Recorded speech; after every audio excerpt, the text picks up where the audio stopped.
اعوذ باللہ من الشیطان الرجیم، بسم اللہ الرحمن الرحیم۔ سامعین کرام، ایک بڑا اہم موضوع ہے کہ رسول اللہ صلی اللہ علیہ وسلم کے بعد اہم ترین، عظیم ترین،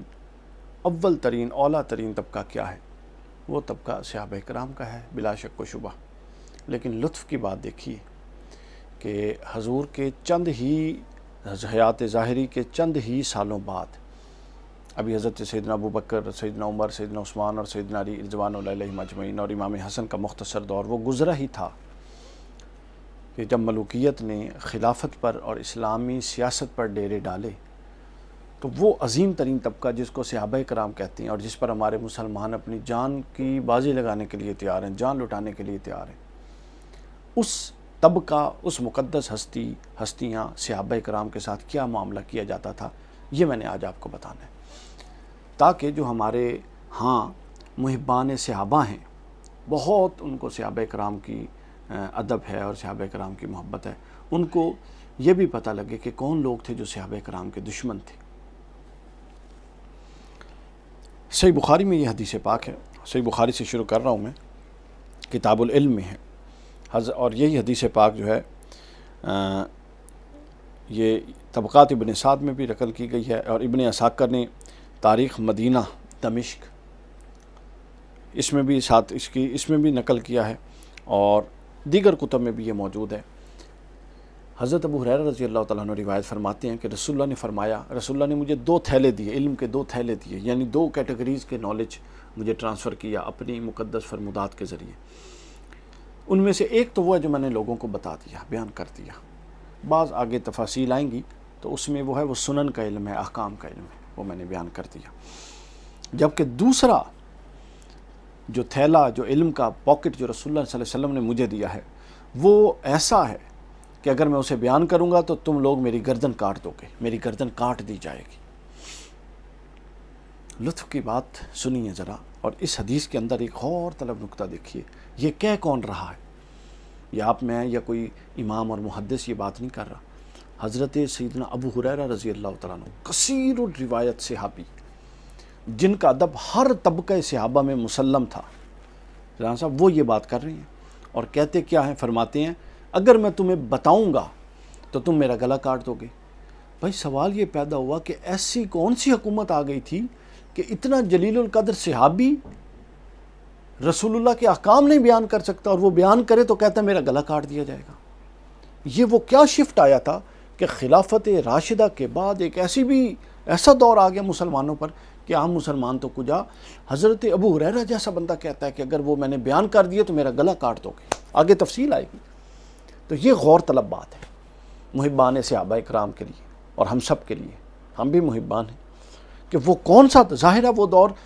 اس کو آئیڈیل دور تو کہہ نہیں سکتے، کہ جس میں اتنے مقدس ہستیاں اتنی غیر محفوظ تھیں کہ وہ علم دین اور حکم رسول بیان نہیں کر سکتی تھی، اور وہ کہتے نہیں گلا کاٹ دیا جائے گا۔ ذرا غور کیجیے، آگے اور روایات آ رہی ہیں۔ اس حدیث کی شرح میں امام ابن بطال نے ایک بڑی زبردست بات کی، وہ کہتے ہیں کہ حضور صلی اللہ علیہ وسلم نے فرمایا، یہ جو احکام، یہ جو حکم بیان فرمایا حضرت ابو ہریرہ نے، حضور کی حدیث کے جو الفاظ بیان فرمائے، امام ابن بطال فرماتے ہیں اس سے مراد ہے دین میں فساد، دین میں فتنے، دین کی اصل میں جو تبدیلیاں آئیں گی، اللہ تعالیٰ کے جو حقوق پامال کیے جائیں گے، اللہ حاضر قیاس، یہ وہ ساری چیزوں کی طرف اشارہ ہے۔ تو سوال یہ پیدا ہوا، رسول اللہ صلی اللہ علیہ وسلم کا وصال فرمایا، رسول اللہ صلی اللہ علیہ وسلم نے وصال فرمایا 11 ہجری میں، حضرت ابو بکر صدیق آئے، حضرت ابو ہریرہ کو ایسی باتیں بیان کرنے میں کوئی آڑ نہیں تھی، حضرت عمر آئے، حضرت ابو ہریرہ کو ایسی باتیں بیان کرنے میں کوئی آڑ نہیں تھی، حضرت عثمان آئے، حضرت ابو ہریرہ کو ایسی باتیں بیان کرنے میں کوئی آڑ نہیں تھی، حضرت علی آئے، پھر امام حسن آئے، لیکن امام حسن کے بعد یہ سب اقوال حضرت سیدنا ابو ہریرہ کی حیات مبارکہ کے آخری وقت کی ہیں۔ کیوں آخری وقت کی ہیں؟ چونکہ جہاں پر یہ قول ہے اس کے متصل حضرت ابو ہریرہ کی وہ دعائیں فرماتے تھے، اے باری تعالیٰ میں تو اسے 60 ہجری کے آغاز، 61 ہجری کے آغاز اور نوجوان لڑکوں، جاہل لڑکوں، غیر تربیت یافتہ لڑکوں کی حکومت سے تیری پناہ چاہتا ہوں، مجھے اس سے پہلے اوپر اٹھا لے۔ تو یہ حضرت ابو ہریرہ کی یہ دعا اور ان روایات کے ساتھ ان دعاؤں کا مل جل کے آنا، یہ اس کے جو ایریا ہے، جو ڈیوریشن ہے، ٹائم ڈیوریشن ہے، اس کا تعین کرتا ہے۔ لا محالہ یزید سے پہلے حضرت معاویہ کی حکومت تھی، جو یزید کے والد تھے، ان کی حکومت تھی، جن کو ٹیکنیکلی علماء نے ملوکیت کہا، خلافت نہیں کہا، بادشاہت تھی پہلی اسلام کی۔ اب بادشاہت میں ایسا دور بھی آیا، ٹھیک ہے ہم سارے دور کی بات نہیں کرتے، حق بات کرنی چاہیے ہمیشہ، لیکن ایسا دور بہرحال تو موجود تھا کہ حضرت ابو ہریرہ جیسا بندہ جن کو آنکھوں کی پلکوں پہ بٹھانا چاہیے تھا، وہ اپنی جان کے ان کو لالے پڑے ہوئے تھے، اور وہ کہتے تھے کہ میں یہ حدیث بیان نہیں کر سکتا۔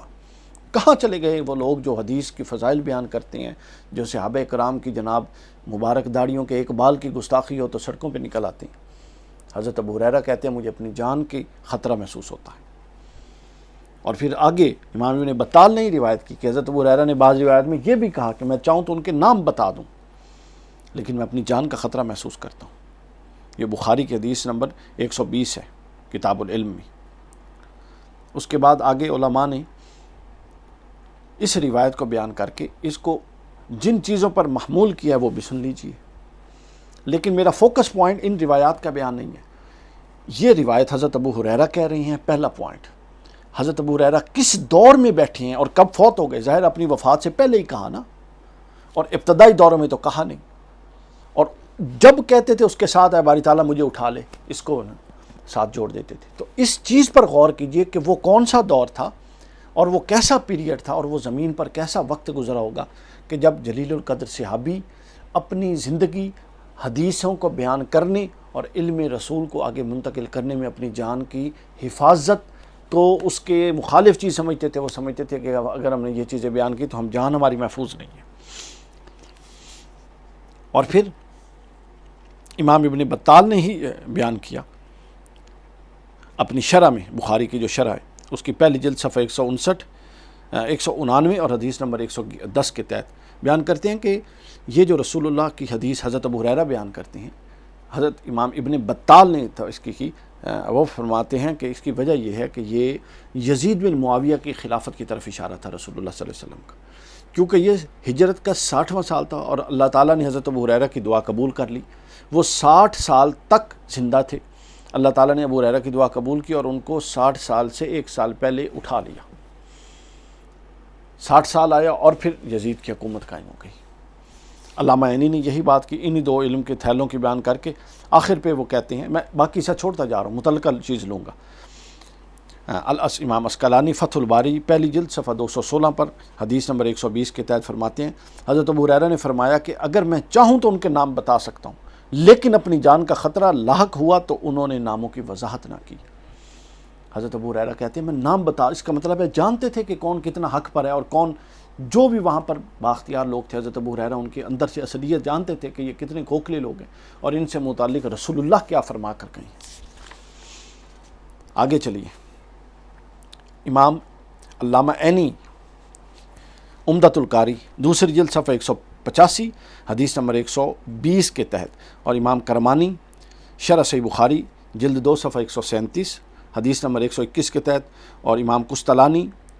ارشاد اللساری فی شرح بخاری حدیث نمبر 2 صفحہ جلد 2 صفحہ 212 اور حدیث نمبر 120 کے تحت فرماتے ہیں حضرت ابو ہریرہ ان میں سے بعض کو اشاروں کنایوں میں بیان کر دیتے تھے جن سے خطرہ تھا، اور اپنی جان کو ان لوگوں سے درپیش خطرہ کی وجہ سے ان کی تصریح نہیں فرماتے تھے۔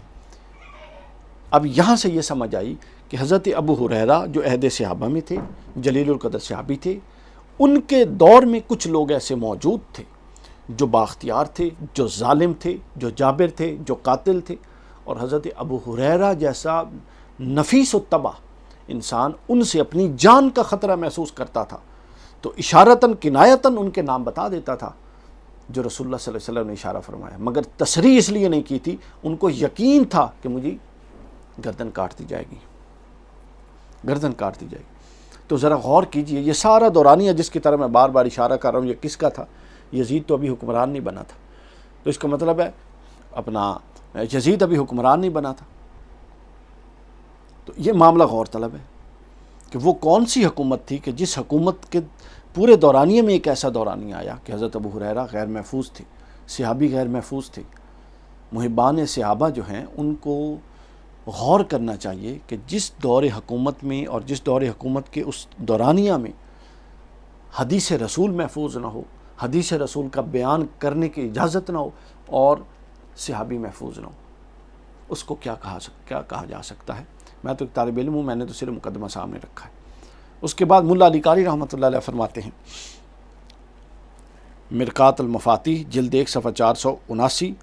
حدیث نمبر 271 ملا علی قاری، کہ اس سے مراد، یہ جو حضرت ابو ہریرہ کی حدیث ہے اس کے تسلسل میں، کہ اس سے مراد وہ علم ہے جو بڑے بڑے، اب حضرت ملا علی قاری کے لفظ جو ہے نا یہ بڑے سخت ہیں، اس کو توجہ سے سنیے، آپ نے پوری کلی کھول کے رکھ دی۔ حضرت ملا علی قاری فرماتے ہیں کہ یہ جو حضرت ابو ہریرہ کہتے ہیں نا کہ ایک حصہ ایسا ہے جو میں بیان نہیں کرتا، ملا علی قاری کہتے ہیں یہ بڑے بڑے منافقوں کے نام تھے۔ توجہ کیجئے جی، بڑے بڑے منافقوں کے نام تھے۔ دوسری بات ملا علی قاری نے کی، کہتے ہیں یہ بنی امیہ کے ظالم حکمرانوں کے نام تھے، جو رسول اللہ نے ابو ہریرہ کو بتا دیے تھے کہ یہ ظالم قاتل ہوں گے، جو میری اولاد کا قتل کریں گے، میری اولاد سے جنگ کریں گے۔ دو باتیں ملا علی قاری نے بیان کی، پہلا یہ منافقوں کا تذکرہ تھا، دوسرا یہ بنو امیہ کے ظالموں کا تذکرہ تھا، اور تیسرا آپ کے زمانے میں دوسرے اٹھنے والے فتنوں کا تذکرہ تھا۔ بس ختم ملا علی قاری کا کلام، حوالہ میں نے بتا دیا۔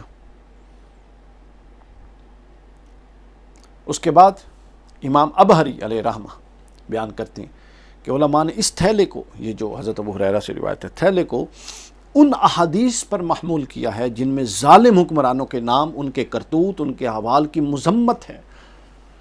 یعنی رسول اللہ نے ان کے نام بھی بتائے، ان کے خاندان بھی بتائے، ان کے نسب بھی بتائے، ان کے کرتوت بھی بتائے، اور ان کرتوت کی مذمت بھی کی۔ امام ابہری کے قول کی میں نے وضاحت کر دی۔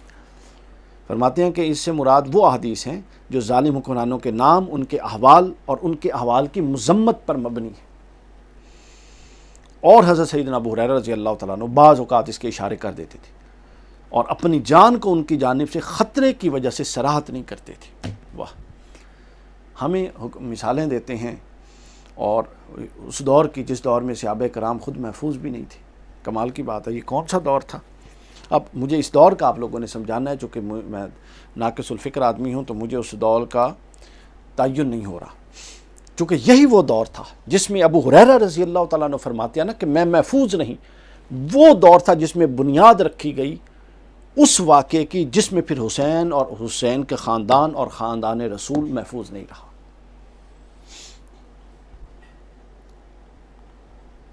اس کے بعد آگے چلیے،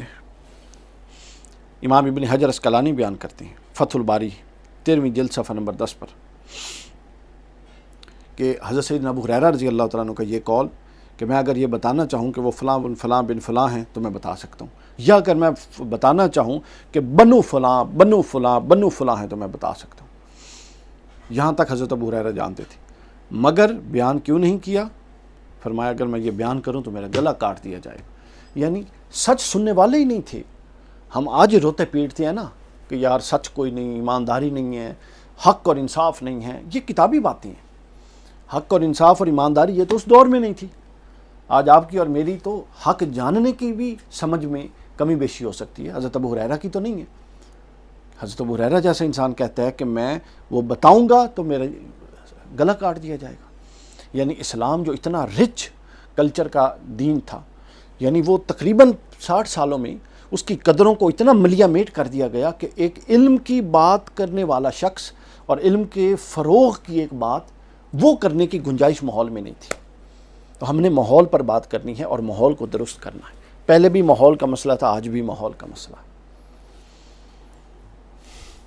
اس کے بعد آگے چلیے،